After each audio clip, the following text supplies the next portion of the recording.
Bay Bridge ahead.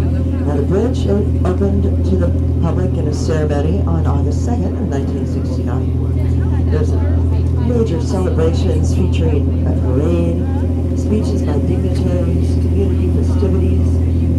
Our California governor at the time was Ronald Reagan, and he came and led the ceremony, speaking to 2,000 people and declared our bridge to be the loveliest in the land. A parade of antique cars crossed the bridge, symbolizing the end of 83 years of car ferry service across San Diego Bay. And as the cars passed above the bridge, the procession of boats passed beneath.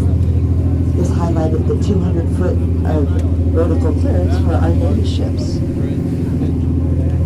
Pedestrians and bicyclists also crossed the span before it opened to regular traffic, and the public was even ferried by double-decker buses and maybe amphibious vehicles to the crest of the bridge for photographs and sightseeing. It officially opened to traffic at midnight on August 3rd, 1969.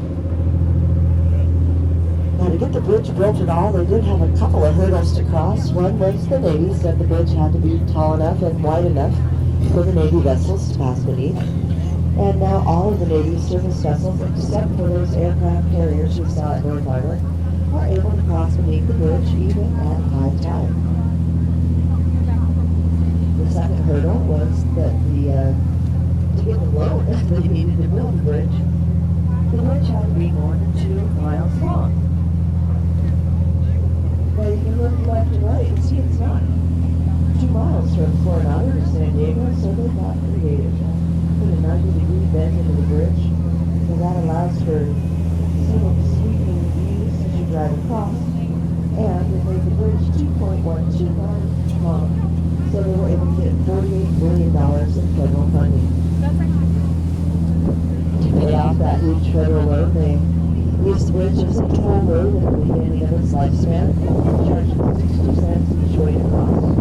Eventually turned that into $1 even going west, as opposed to that time to make the change. And then, after the bridge paid itself off, just a